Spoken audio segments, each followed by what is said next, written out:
The world is experiencing a pretty dramatic skills gap. More than 50% of U.S. college graduates are unemployed or underemployed a year after they graduate. We have a real problem today with the relevance of the experience for many of our students. It's not directly tied to the learner's professional and personal aspirations. There are millions of children in school, but they're not learning. One of the biggest opportunities in education over the next 5 to 10 years is the changes in delivery that we've seen, where every individual will be able to access individualized education for them without relying on traditional institutions. So really it's up to the individual to frame their own education now. The student too often is the last constituent that's taken into account. There's such a strong emphasis on teaching to the test that some of these softer skills, which are foundational for success on the test, are seen as somehow less important.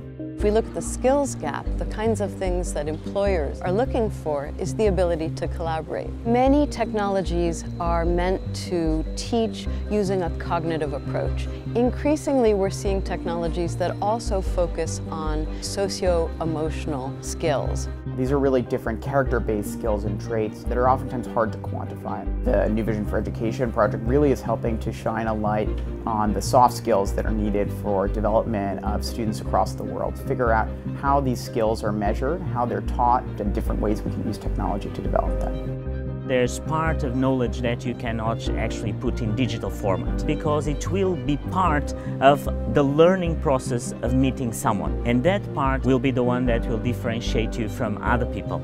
Children learn better when they learn with a peer with whom they're friends. I'm interested in technology that makes a bond with students and that uses that social bond to improve the educational atmosphere. There's narrative, there's multimedia, there are interactive capabilities, there's assessment. The question today is how do we use all this available knowledge to develop new ventures and to create new jobs? What we are doing now in Brazil is going to the human resource department, the companies, so we can matchmaking with the course that we provide, like how to work in groups, creativity, project management, soft skills. What we'd really like to see in the future is a change not just from the employer, but from almost every stakeholder in education, where it's not the degree or where the knowledge was obtained that matters, but it's the skill level and those particular skills that were obtained and the way that students showed those skills. It will require the collaboration and partnership by all the stakeholders. That only is possible with a very powerful leadership. Enabling more students to go through higher education is just a social benefit that's incredibly important. The new generation will be much smarter.